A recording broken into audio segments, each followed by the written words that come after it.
நாட்டிலுள்ள தேசிய வகை சீன பள்ளிகளில் பயிலும் பூமிபுத்ரா மாணவர்களின் எண்ணிக்கை கடந்த 10 ஆண்டுகளில் 1 மடங்கு அதிகரித்துள்ளது.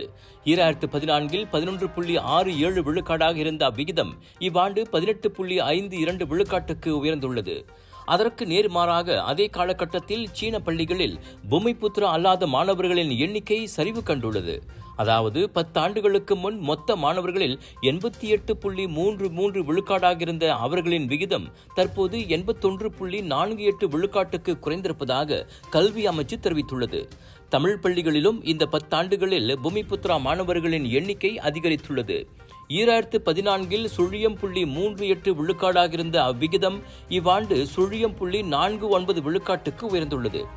அதே காலகட்டத்தில் தமிழ் பள்ளிகளில் பயிலும் பூமிபுத்ரா அல்லாத மாணவர்களின் விகிதம் 99 விழுக்காடாக உள்ளதாக அமைச்சு கூறியது. இதனிடையே எஸ்கே எனப்படும் தேசிய பள்ளிகளில் பூமிபுத்ரா மாணவர்களின் விகிதாச்சாரம் 93.81 95.12க்கு உயர்ந்துள்ளது.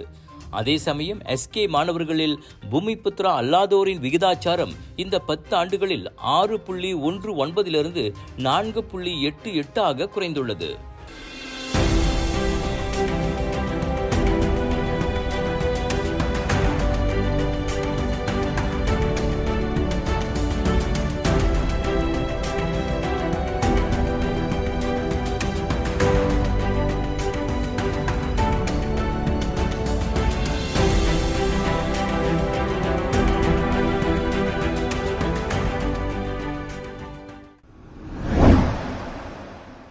SPM தேர்வில் 10A பெற்ற மிகச்சிறந்த மாணவர்களில் மேலும் 400 பேர் மெட்ரிகுலேஷன் திட்டத்தில் பதிந்து கொள்கின்றனர்.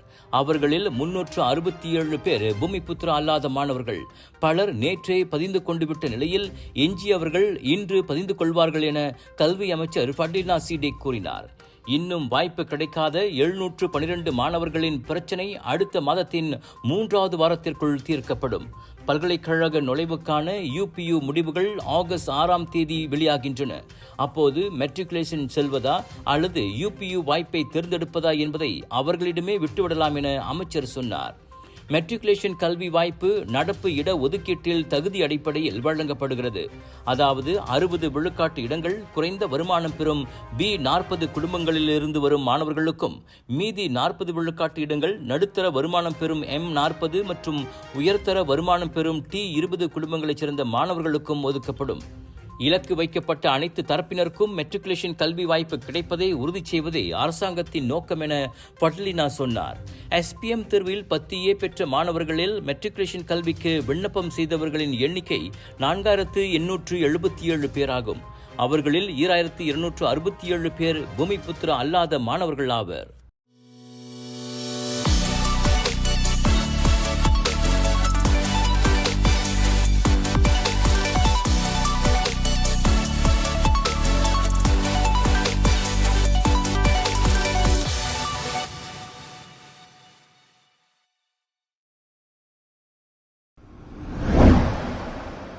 ஸ்லாங்கூர் பண்டார் கிண்டாரா தமிழ் பள்ளி நில விவகாரத்தில் மஇகா எதுவும் செய்யவில்லை என குறை கூறுவதில் கொஞ்சமும் நியாயமில்லை.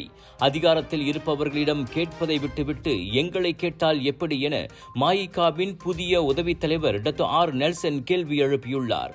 உண்மையில் அவ்விவகாரத்தை முதலில் கையில் எடுத்ததே மஇகா தான். ஆனால் அரசு பதவியில் இல்லை என்பதால் அது வெளிச்சத்துக்கு வரவில்லை. இப்போது யார் யாரோ போராட்டத்தில் குதித்து செய்தியாகிவிடுகின்றனர்.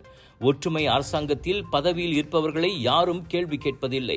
குறிப்பாக சொன்னால் கிண்டாரா சட்டமன்ற உறுப்பினர், அத்தொகுதிக்குட்பட்ட செப்புத்தே நாடாளுமன்ற உறுப்பினர் என எல்லோருமே ஒற்றுமை அரசாங்க பிரதிநிதிகள் தான். இந்த பிரச்சனைக்கு பதில் சொல்ல வேண்டிய இடத்தில் இருப்பதே அவர்கள்தான் அதற்கு தீர்வு காண வேண்டும். மஇகாவும் ஏதோ பெயரளவுக்கு பள்ளியின் முன் பதாதைகளை ஏந்தி கோஷங்களை எழுப்பிவிட்டால் அப்பிரச்சனை தீர்ந்து விடுமா? அதிகாரத்தில் இருப்பவர்கள் தானே அதற்கு ஆவண செய்ய வேண்டுமென மேலவை உறுப்பினருமான டாக்டர் நெல்சன் சுட்டிக்காட்டினார். எனவே மஇகா எதுவும் செய்யவில்லை என திரும்ப திரும்ப பழி போடுவதை நிறுத்திக் கொள்ளுங்கள் என்றார் அவர். இல்லை, கிண்டாரா டெம்பிள் ஸ்கூலுங்க நம்ம தாங்க முத பேசணும். இந்த இஷ்யூவை பற்றி முத நம்ம தான் பேசணும். நீங்களாம் எழுதலை, ஏன்னா நம்ம அரசாங்கத்தில் இல்லை. இப்போ YB பத்து போயிருக்காரு, இவங்கெல்லாம் போயிருக்கீங்க, நீங்கள் எழுதுனீங்க. அவங்க தாங்க இருக்காங்க அரசாங்கத்தில், அவங்க தானே சால்வ் பண்ணுறாங்க ப்ராப்ளமு. அப்போ நம்ம ஆப்போசிஷன் இல்லையே, நம்ம அவங்க கூட தானே இருக்கோம். அவங்கள மந்திரி இருக்கிறாங்க.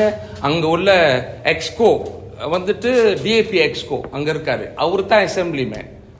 அவங்களுக்கே ஒன்றும் செய்ய முடியல. நம்ம அரசாங்கத்தில் இல்லாம என்ன அங்க செய்ய முடியும்? நம்மளும் போயிட்டு ஒரு ஷோ காட்டிக்கிட்டு அங்க பேசிட்டு இருந்தாப்புல சால்வ் பண்ணிட முடியுமா? இல்ல அப்ப நம்ம சத்தம் போட்டு அந்த ப்ராப்ளம் சால்வ் பண்ணாலும் நம்மளுக்கு தான் நல்ல பேர் கொடுக்க போறாங்களா? இல்லையே. இப்ப நான் சொல்றேன் அதை சால்வ் பண்ணுங்கன்னு. இப்ப நீங்க கேட்குறீங்க, நான் சொல்றேன். இப்ப எல்லாரும் இருக்கிறாங்க சிடபிள்யூசியில. இப்ப நான் சொல்றேன் அந்த பிரச்சனையை போய் சால்வ் பண்ணுங்க. எவ்வளவு நாளுங்க சொல்றது? இப்ப இதோ ஒரு போராட்டம் தானே. சாலை விரிவாக்கத்திற்காக பள்ளி நிலத்திலிருந்து 3000 சதுர அடி நிலத்தை விட்டுத் தருமாறு கின்றாரா தமிழ் பள்ளி நிர்வாகத்திற்கு நெருக்குதல் தரப்பட்டு வருவதும் அதற்கு நிர்வாகம் மறுப்பதாலும் அவ்விவகாரம் சர்ச்சையாகியுள்ளது. அப்படி செய்தால் அப்பள்ளியின் பாலர் வகுப்பு, சிற்றுண்டிச்சாலை உள்ளிட்ட சில கட்டிடங்களை இடிக்க வேண்டி வரும். இதனால் அப்பள்ளியின் 700 மாணவர்கள் பாதிப்படையலாம் என அஞ்சப்படுகிறது. ஜோஹர் பாசிர் குடாங்கில் உள்ள அடுக்குமாடி குடியிருப்பு ஒன்றில் பெற்றோரால் வீட்டுக்கு வெளியே 5 அடியில் தூங்க கட்டாயப்படுத்தப்பட்டதாக கூறப்பட்ட 13 வயது பையன் மீட்கப்பட்டுள்ளான். ஜூலை 7ஆம் தேதியிலிருந்து வீட்டை விட்டு விரட்டப்பட்ட அப்பையன் நேற்று போலீசாரால் மீட்கப்பட்டதை ஸ்ரீ ஆலம் மாவட்ட போலீஸ் தலைவர் சூப்பரிண்டென்டென்ட் முகமது சுஹைமி இஷாக் உறுதிப்படுத்தினார். போலீசாரால் மீட்கப்படும் வரை 4 நாட்களாக வீட்டு 5 அடியிலேயே தூங்க அவன் கட்டாயப்படுத்தப்பட்டது தொடக்க கட்ட விசாரணையில் கண்டறியப்பட்டுள்ளது. இதையடுத்து முறையே 54, 56 வயதுடைய அவனது பெற்றோர் வியாழக்கிழமை இரவு 11:30 மணி வாக்கில் கைதாகினர். அச்சிறுவனின் தந்தை ஏற்கனவே 2 குற்றப்பதிவுகளை கொண்டிருப்பதும் விசாரணையில் அம்பலமானது. சித்திரவதை செய்தது, அலட்சியப்படுத்தியது, புறக்கணித்தது அல்லது உடல் ரீதியாகவோ மன ரீதியாகவோ காயமடையும் அளவுக்கு இட்டுச் சென்றதாக 2001 சிறார் சட்டத்தின் கீழ் ஜூலை 15ஆம் தேதி வரை அவர்கள் விசாரணைக்காக தடுத்து வைக்கப்பட்டுள்ளனர். அச்சிறுவன் 5 அடியில் தூங்கும் புகைப்படங்கள் கம்யூனிட்டி தாமான் அயர் பிரு என்ற ஃபேஸ்புக் பக்கத்தில் பதிவேற்றப்பட்டு முன்னதாக வைரலானது.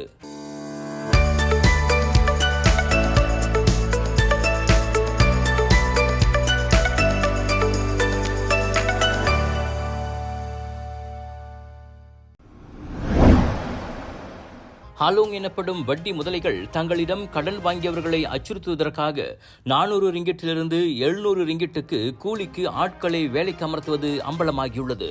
வீடுகளில் பெட்ரோல் குண்டுகளை வீசுவதற்கு 700 ரிங்கிட்டும் சிவப்பு சாயம் வீசுவதற்கு 400 ரிங்கிட்டும் கூலியாக கொடுக்கப்படுகிறது. அண்மையில் பிடிபட்ட 6 கொண்ட கும்பலிடம் நடத்திய விசாரணையில் அது கண்டறியப்பட்டதாக ஜோஹர் போலீஸ் தலைவர் கமிஷனர் எம் குமார் தெரிவித்தார். அவர்களிடமிருந்து கைபேசிகள், மிரட்டல் கடிதங்கள், சிவப்பு சாயம் அடங்கிய டின்கள், முகமூடி உள்ளிட்டவையும் பறிமுதல் செய்யப்பட்டன. அந்த 6 5 போதைப்பொருள் உட்கொண்டிருந்ததும் உறுதியாகியுள்ளது. அக்கும்பலின் தலைவன் ஃபேஸ்புக் வாயிலாக வேலை வாய்ப்பு குறித்து விளம்பரம் செய்வான். ஆர்வமுள்ளவர்கள் நேரில் சந்திக்காமலேயே தொடர்பு கொண்டு வேலையை கச்சிதமாக முடித்து விடுகின்றனர். சிங்கப்பூரில் முன்பு வேலை செய்தவர்கள் அல்லது இப்போது வேலை செய்து கொண்டிருப்பவர்களை குறிவைத்து காய் நகர்த்தப்படுகிறது.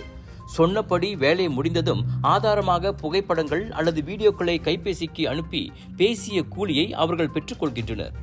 அவர்கள் கைதாகியிருப்பதன் வாயிலாக Johor, Pahang, Malacca, Negeri Sembilan, Selangor, Perak, Kuala Lumpur ஆகிய இடங்களில் பெட்ரோல் குண்டும் சிவப்பு சாயமும் வீசப்பட்ட 24 சம்பவங்களுக்கு தீர்வு காணப்பட்டுள்ளது.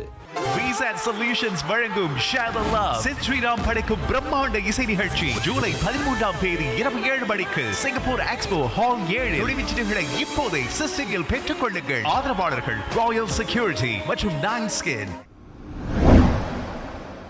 சாலையில் ஆபத்தை ஏற்படுத்தக்கூடிய வகையில் வீலி சாகசம் புரிந்து வைரலான மோட்டார் சைக்கிள் ஓட்டியை ஸ்லாங்கூர் காஜாங் போலீஸ் கைது செய்துள்ளது. 22 வயது அவ்விளைஞர் பண்டார் பாரு பாங்கி ஜலான் பெர்சியாரான் மாஜுவானில் அந்த வீர சாகசத்தை புரிந்ததாக காஜாங் போலீஸ் தலைவர் துணை ஆணையர் நஸ்ருன் அபுல் யூசுப் தெரிவித்தார். உணவு விநியோகம் செய்பவரான அந்நபர் காஜாங் மாவட்ட போக்குவரத்து போலீஸ் நிலையத்திற்கு வாக்குமூலம் அளிக்கச் சென்ற போது கைதானார். ஆபத்தை விளைவிக்கும் வகையில் வாகனம் ஓட்டியதன் பேரில் 1987ஆம் ஆண்டு சாலை போக்குவரத்து சட்டத்தின் கீழ் விசாரிக்கப்பட ஏதுவாக அவர் 1 நாள் தடுத்து வைக்கப்பட்டுள்ளார். சம்பவத்தை நேரில் பார்த்தவர்கள் விசாரணைக்கு உதவுமாறு கேட்டுக்கொண்ட நஸ்ரோன் சாலையில் பயணிக்கும் போது பாதுகாப்பாகவும் கவனமாகவும் நடந்து கொள்ளுமாறு வாகன ஓட்டிகளை அறிவுறுத்தினார். Just watch me.